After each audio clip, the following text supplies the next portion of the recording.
ሰው ቅዱሳንን ሲያስብ ቅዱስ መሆን አለበት። ቅዱሳነ ኩኑ እስመ አነ ቅዱስ ውእቱ፣ እኔ ቅዱስ እንደሆንሁኝ እናንተም ቅዱሳን ሁኑ። የኔ ቅድስና የባህሪ ሲሆን የእናንተ ቅድስና የጸጋ ነው።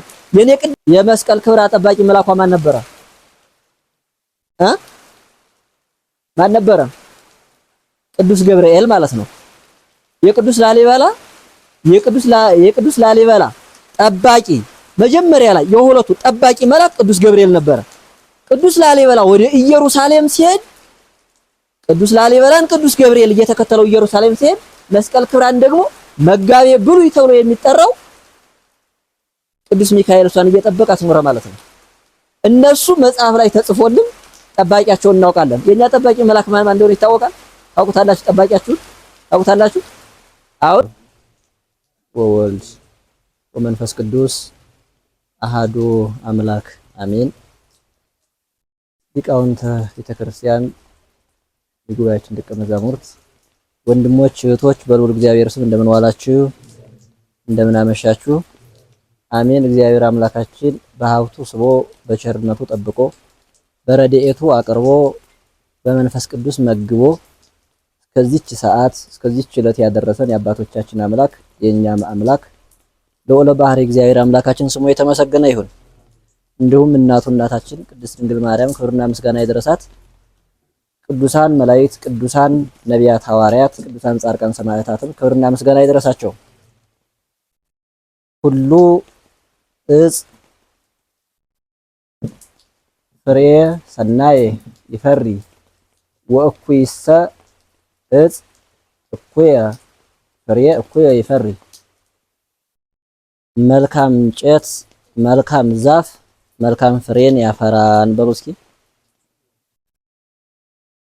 መልካም ዛፍ መልካም ፍሬን ያፈራል። በማቴዎስ ወንጌል ምዕራፍ 7 ከቁጥር 17 ላይ ተጽፎ እናገኘዋለን ማለት ነው። ይህን የጻፈ ከ12ቱ ሐዋርያት አንዱ ሐዋርያው ማቴዎስ በመዋዕለ ሥጋዌው የተመረጠ ክርስቶስን ሲከተል የነበረ እግዚአብሔር ከሚውልበት እየዋለ እግዚአብሔር ከሚያድርበት እያደረ የቃሉን ትምህርት የተማረ ክርስቶስ ሰው ሆኖ ወደዚህ ዓለም ተመላልሶ ካረገ በኋላ ወንጌልን የጻፈ ተፈቅዶለት መንፈስ ቅዱስ እያደረባቸው ወንጌልን ከጻፉት ከሐዋርያት መካከል አንዱ ማቴዎስ የተናገረው ቃል ነው። መልካም ፍሬ መልካም ዛፍ መልካም ፍሬን ያፈራል። መልካም ዛፍ እኩይሰ እጽ ፍሬ እኩየ ይፈሪ፣ ክፉ ዛፍ ግን ክፉ ፍሬን ያፈራል። ወይንን ሲያፈራ ኮሶን ያፈራል። ዘይት ዘይትን ሲያፈራ መርዝን ያፈራል። መረዝን ያፈራል። ለስላሳው ዛፍ ለስላሳ ፍሬን ሲያፈራ የሚዋጋው ዛፍ የሚዋጋን ፍሬ ያፈራል እያለ የተናገረበት አንቀጽ አለ። መልካም ፍሬ አለ፣ መልካም ዛፍ አለ፣ የሚበላ ዛፍ አለ፣ የማይበላ ዛፍ አለ። ዛፉ ያማረ ሲሆን ፍሬው ይበላል። ፍሬው ያማረ ሲሆን ደግሞ ዛፉን እንከባከበዋለን፣ እንጠቀመዋለን፣ እንኮተኩተዋለን፣ እናሳምረዋለን ማለት ነው። ከክፉ ዛፍ መካከል ላይ መልካም ዛፍ አለ። ክፉ ዛፍ እየታረመለት እየተነቀለለት ሲኖር መልካሙ ዛፍ ፍሬ ያፈራል ማለት ነው። መልካሙ ዛፍ ፍሬ ያፈራል። ወኢይክል እጽ ሰናይ ፍሬ እኩየ፣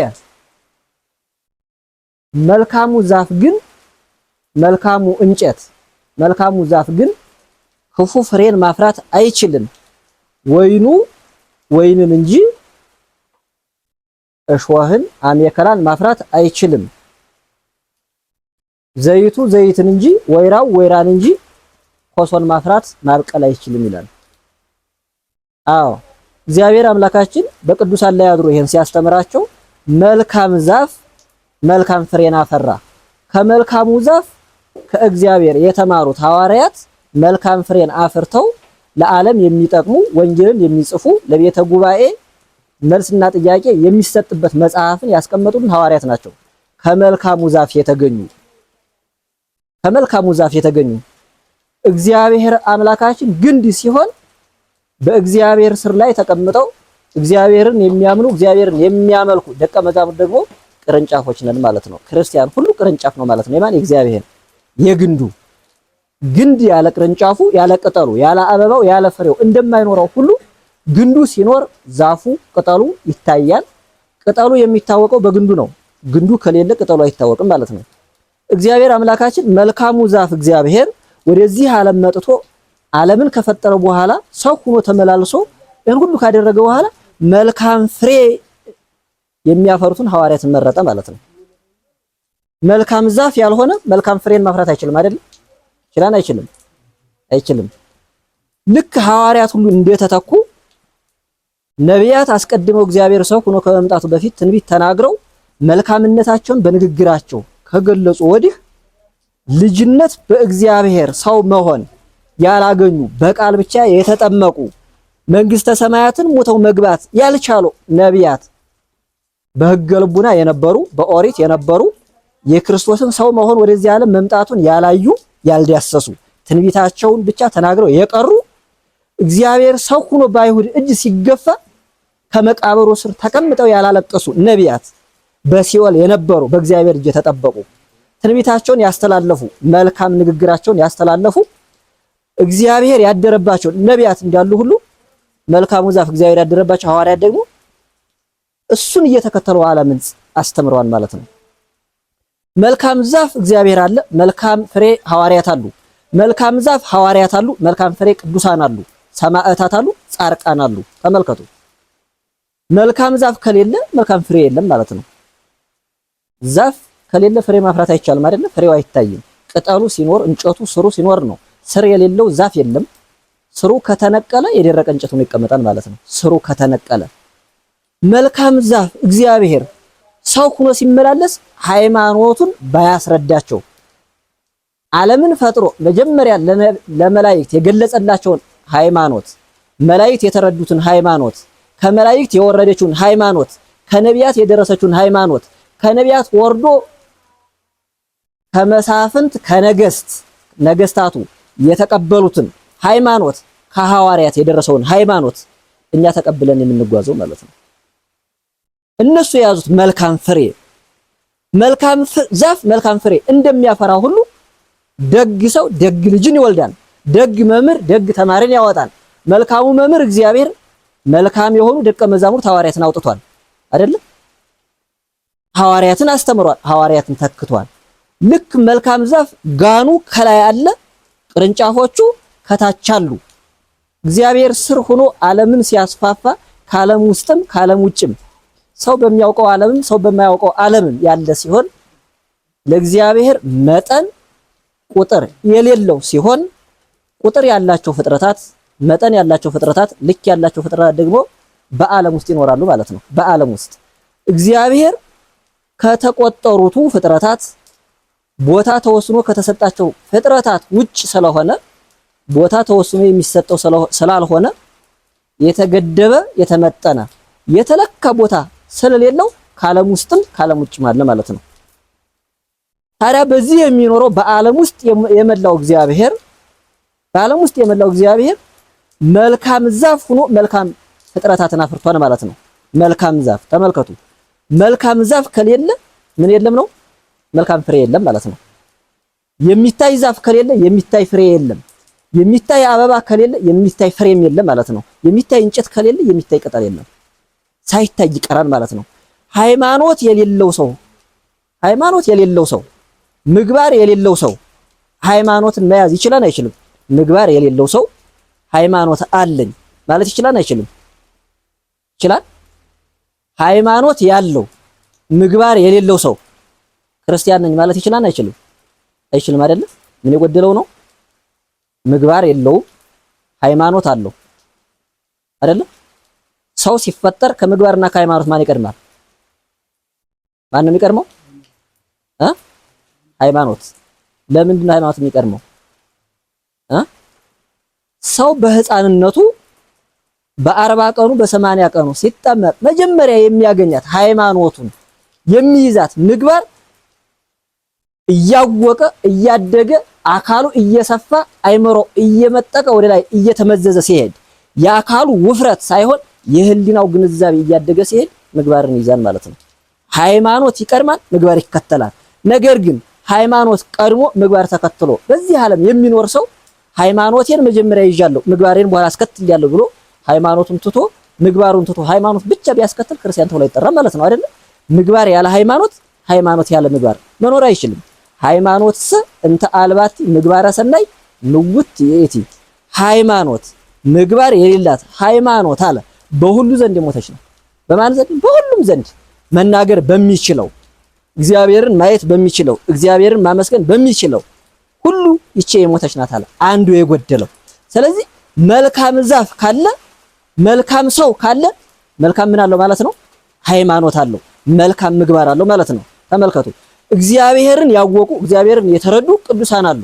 አሁን ዛሬ እግዚአብሔር መድኃኔዓለም ነው አይደል? ዛሬ መድኃኔዓለም ነው። በ27 ደግሞ ማን ትከበራለች ማለት ነው? መስቀል ክብራ። ተመልከቱ፣ መስቀል ክብራ ትከበራለች። ከሐዋርያት የተማረችው ከቅዱሳን የተማረችው መስቀል ክብራ፣ መልካሙን ዛፍ ያገባችው መልካሚቱ ዛፍ፣ መልካም ምግባር ያለውን ያገባች መልካም ምግባር ያላት መስቀል ክብራ።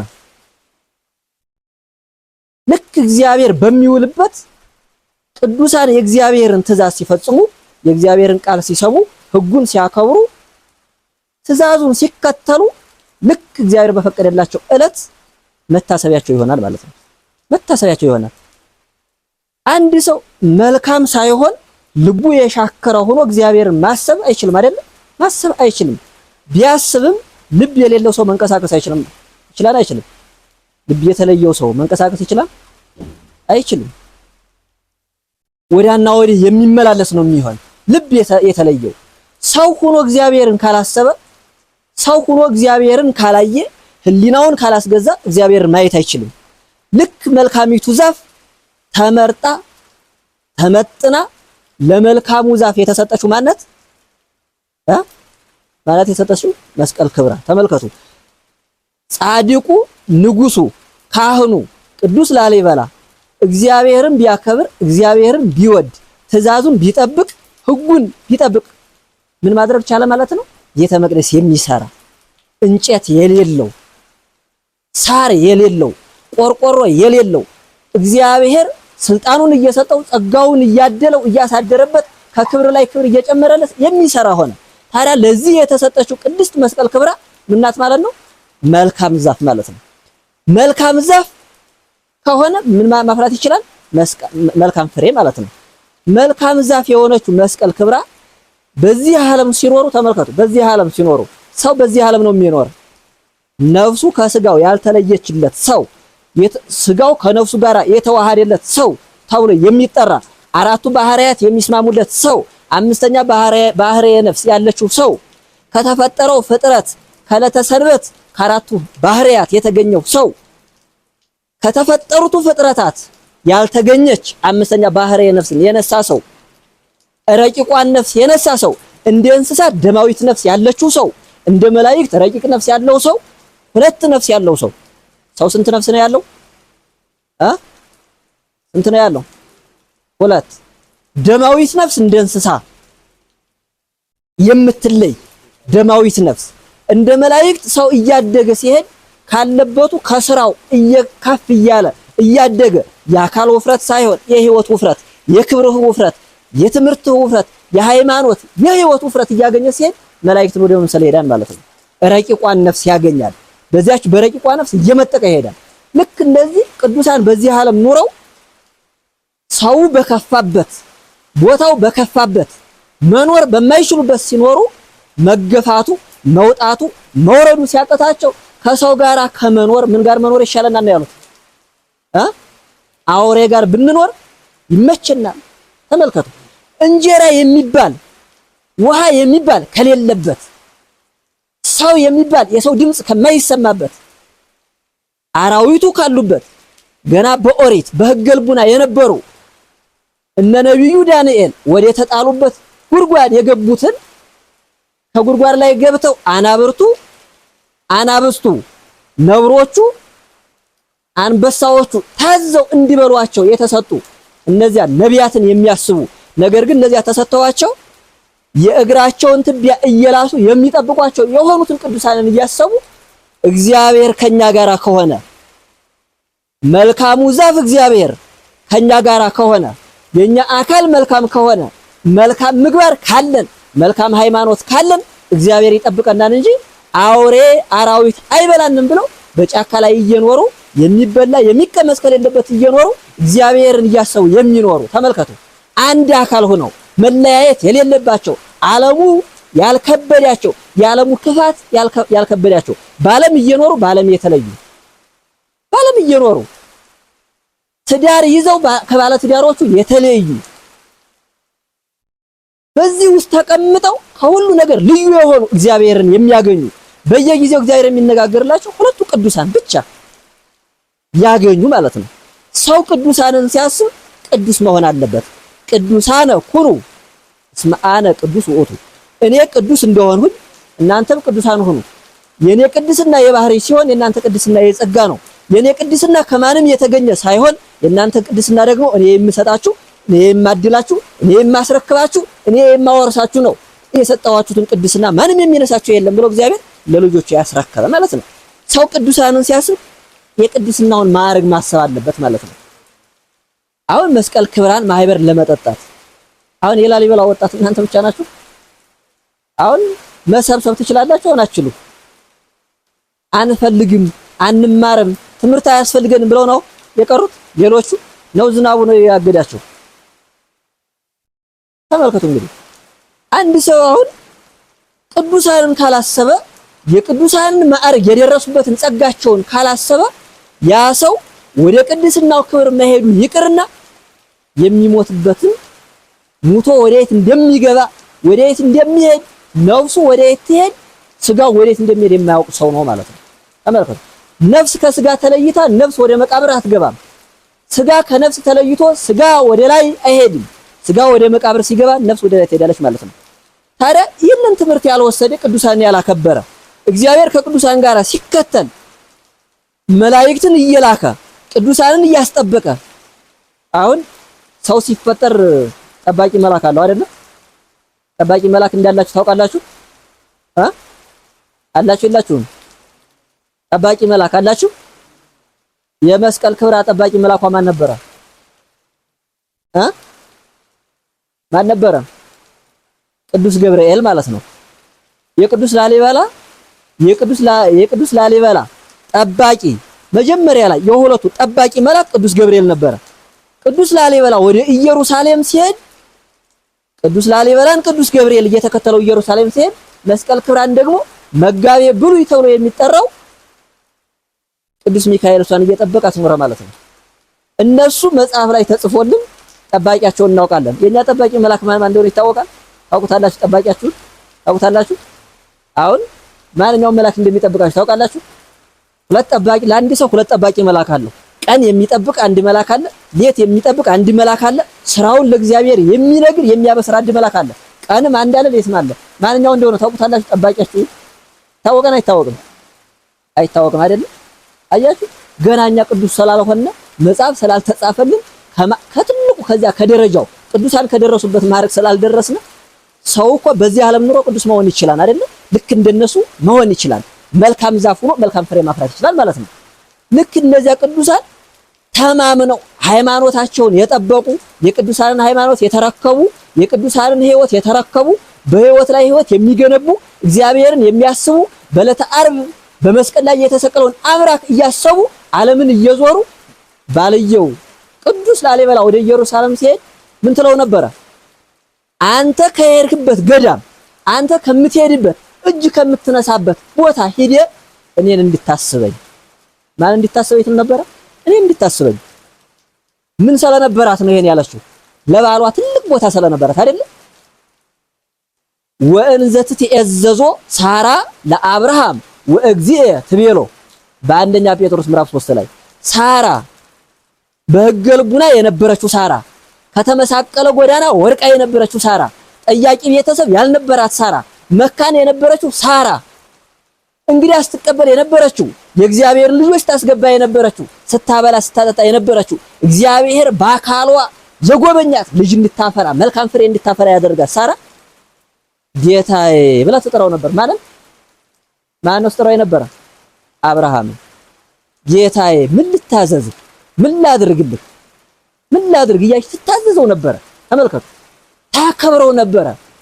እሷ አብርሃምን ስታከብር እሷን ማን ያከብራታል ማለት ነው? እግዚአብሔር።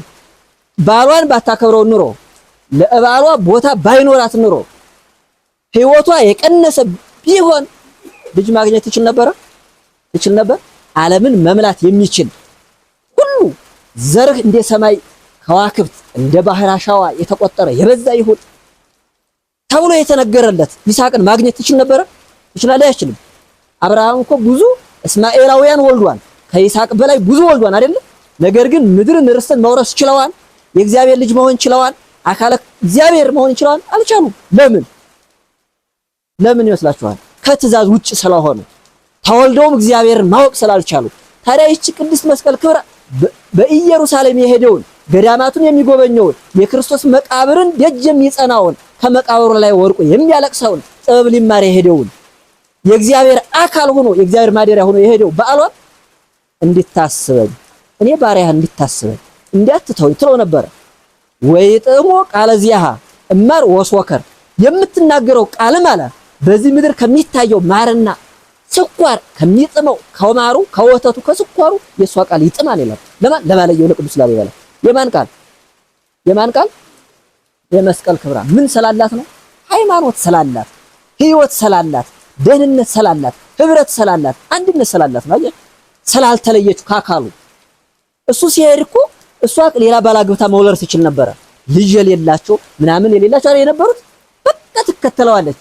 ወደ ኢየሩሳሌም ሲሄድ እንባዋን አልቅሳ በሰላም ተመለስ ብላ እኔን እንዳትዘነጋኝ እንዳትረሳኝ ብላ እግዚአብሔርን ጠይቃ ወደ ኢየሩሳሌም የላከች ደግ ባትሆን ኑሮ ልቧን ባሰጠው ኑሮ ታምና ትቀመጥ ነበር? አትቀመጥም ነበር። እሱም በዚያ በገዳሙ በዚያ እየሄደ ምን ያደርግ ነበረ? ሚስቱን ያስባት ነበረ። ጸጋህን አድላት፣ ክብርህን አድላት፣ እኔም ወደ ሀገሬ እስከምመለስ ድረስ እኔን የሚጠብቀኝ መልአክ በክንፉ እየተሸከመ ኢየሩሳሌምን ቤተልሔምን እንደሚያሳየኝ እንደሚያስጎበኘኝ ሁሉ እሷንም ጠባቂ መልአክ እዘዝላት እያለ ይለምን ነበረ። ጠባቂ መልአክ እዘዝላት፣ የሚጠብቃት ላክላት ይል ነበር። በእግዚአብሔር ስር ያለ በእግዚአብሔር ቃል ያለ በእግዚአብሔር አካል ያለ ይጠበቃል ማለት ነው። መላእክት አይደለም ሰውን ቀርቶ እጽዋትንም ድንጋዩንም ተራራውንም ሸንተረሩንም ይጠብቃሉ። ሰውን ብቻ አይደለም የሚጠብቁት። እንጨቱ እያደገ እየሰፋ እያፈራ የሚሄድ ጠባቂ መልአክ አለው። እኛ የተከልነው እንጨት እንዴት እንደሚያድግ ይታወቃል? አይታወቅም። የሚያንቀሳቅስ ነፋስ አለው። ነፋሱን የሚልክ መልአክ አለ። ነፋሱን የሚጠብቅ መልአክ አለ። ባህርን የሚወዘውዝ ባህርን የሚያናውጥ ወደ በኋላ ወደፊት የሚወስድ መልአክ አለ የሚጠብቅ። ልክ በየስራው የተመደበ ማለት ነው። ሰውን የሚጠብቀው መልአክ ደግሞ ከነዚህ የተለየ ነው። ሰው ሲጠበቅ ህይወት ሊያገኝ ነው። እጽዋቱ ተጠብቀው ህይወት የላቸውም። ግዙፍ ናቸው፣ የማይንቀሳቀሱ መናገር የማይችሉ እግዚአብሔር በታምራት ካናገራቸው እጽዋትና አይባን ውጭ መናገር የማይችሉ ግዙፋን ናቸው። ሰው ግን መጽደቅ የሚችል ሙቶ መነሳት የሚችል የእግዚአብሔር ልጅ የሆነ ባለሟል የሆነ ስለሆነ መላእክት ቀርበው ይጠብቁታል ማለት ነው። መላእክት ክርስቲያኑን ብቻ ሳይሆን አህዛውን ሁሉ ይጠብቃሉ። ያመነውን ብቻ ሳይሆን ያላመነውን ሁሉ ይጠብቃሉ። እግዚአብሔርን የሚያመልከውን ብቻ ሳይሆን እግዚአብሔርን የካደውን ሁሉ ይጠብቃሉ። ተመልከቱ፣ እግዚአብሔር የሚጠብቀው እግዚአብሔር ያከበረውን እግዚአብሔር ማደሪያ ያደረገው አካሉ ንጹህ የሆነውን ሰው ቀርበው ይጠብቁታል። እግዚአብሔርን የማያከብረውን እግዚአብሔርን የሚክደውን ሰው ግን ደግሞ ርቀው ይጠብቁታል። ለምን ከተባለ የጠበቁትን ሰው ደግ አድርጓን ጥሩ ሰርቷን ህይወት አድለው ጸጋ ክብር አብዛለት እያሉ ለእግዚአብሔር ይናገራሉ። ሃይማኖት የሌለው ምግባር የሌለውን ደግሞ ስርዓትህን ተላልፏል፣ ህግህን ጥሷል፣ በትእዛዝህ አልጸናም ብለው ደግሞ ለዚያ ሰው ያበስራሉ ማለት ነው። መላእክት ሲጠብቁ ግማሹን ይቀስፋሉ፣ ግማሹን ይፈውሳሉ፣ ግማሹን ያበስራሉ፣ ግማሹን ህይወት ይሰጣሉ። እመቤታችን ያበሰረ መልአክ አለ።